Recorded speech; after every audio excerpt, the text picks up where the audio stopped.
നമ്മൾ നേരത്തെ അവിടെ വേവിച്ച് വെച്ചില്ലായിരുന്നോ, അപ്പോൾ അതിന് വേണ്ടിയുള്ള അരപ്പാണ്. ഇപ്പം കുറച്ച് 3-4 കൊച്ചുള്ളിയും ഒരല്ലി വെളുത്തുള്ളി, അതുപോലെ തന്നെ കുറച്ച് തേങ്ങ, മഞ്ഞൾ. അപ്പോൾ ഇതെല്ലാം കൂടി നമ്മൾ കല്ലിൽ അരച്ചെടുക്കും. അപ്പോൾ എനിക്ക് അരകല്ലൊന്നും ഇല്ല, ഇതിൻ്റെ ഒരു തട്ടിക്കൂട്ട് അരകല്ല കേട്ടോ. അപ്പോൾ നമുക്കൊന്ന് അരച്ച് നോക്കാം എങ്ങനെ കിട്ടുമെന്ന്. ഞാൻ നേരത്തെ വീഡിയോയിലൊക്കെ ഈ അരകല്ലി നമ്മൾ കാന്താരി മുളക് ചമ്മന്തി അരയ്ക്കുന്നതൊക്കെ ഇട്ടിട്ടുണ്ട് ഒത്തിരി നാൾ മുന്നേ. അപ്പോൾ ഇങ്ങനെ ഈ സിങ്കിൻ്റെ ഈ ഒരു ഭാഗത്ത് ഇങ്ങനെ വെച്ചാൽ ഞാനിപ്പോൾ അരച്ചെടുക്കാൻ പോകുന്നത്.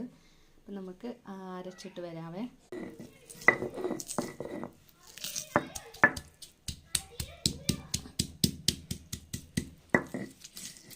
പെട്ടെന്ന് കട്ട് ചെയ്ത്